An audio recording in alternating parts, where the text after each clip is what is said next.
ఈరోజు పేద ప్రజల ఆశాజ్యోతి, ఆంధ్ర ప్రజల గుండు చప్పుడైనటువంటి స్వర్గీయ ఎన్టీఆర్ గారి 28వ వర్ధంతి. తెలుగు జాతి ఆ మహనీయుడు చేసినటువంటి సేవల్ని ఎప్పటికీ మర్చిపోలేదు. 28 సంవత్సరాలైనా, అలాగే ఇంకొక 100 సంవత్సరాలైనా సరే ఆ మహానుభావుడు ఈ జాతికి చేసినటువంటి సేవల్ని ఎప్పుడు కూడా భావితరాల వాళ్ళు కూడా గుర్తుపెట్టుకునే విధంగా ఆయన చేసినటువంటి సేవలు.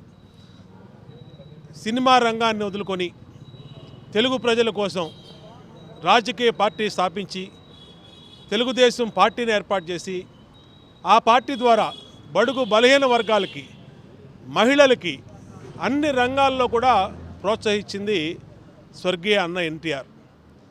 ఈరోజు సంక్షేమ పథకాలు దేశంలో కానీ రాష్ట్రంలో కానీ అమలవుతూ ఉన్నాయంటే ఆ రోజు ఆ మహానుభావుడు స్టార్ట్ చేసిన 30 రూపాయలు పింఛను ఇవాళ చంద్రబాబు నాయుడు గారి హయాంలో 2000 అయింది. ఇవాళ ఈ ప్రభుత్వం 3000 చేసింది.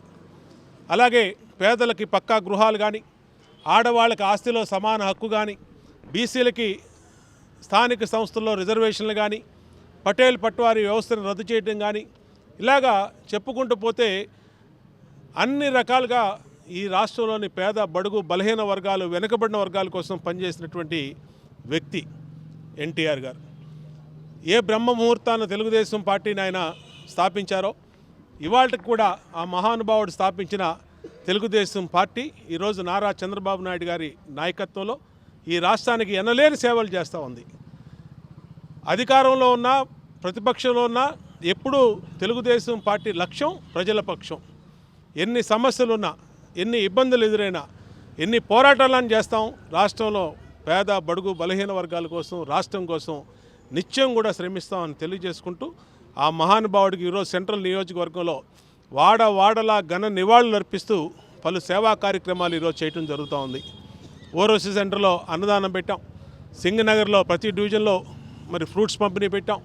ఈరోజు 24వ డివిజన్లో డివిజన్ పార్టీ అధ్యక్షుడు ఇజ్జాడు దుర్గారావు కానీ, జనార్దన్ గారు కానీ, ఉదయ భాస్కర్ కానీ, అలాగే రవి కానీ, వీళ్ళందరూ ఆధ్వర్యంలో ఆ మహానుభావుడికి పెద్దలు, స్థానిక పెద్దల ఆధ్వర్యంలో ఘన నివాళులు అర్పించడం జరిగింది.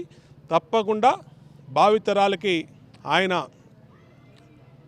చేసినటువంటి త్యాగాల్ని, ఆయన ఆశయాల్ని తెలియజేస్తాం. ఆయనకి భారతరత్న ఇవ్వాలని ఏదైతే తెలుగుదేశం పార్టీ డిమాండ్ చేస్తూ ఉందో దాన్ని రాబోయే ప్రభుత్వంలో ఆ మహనీయుడికి భారతరత్న సాధిస్తామని కూడా ఈ సందర్భంగా తెలియజేసుకుంటూ జోహార్ ఎన్టీఆర్, జోహార్ ఎన్టీఆర్, జోహార్ ఎన్టీఆర్.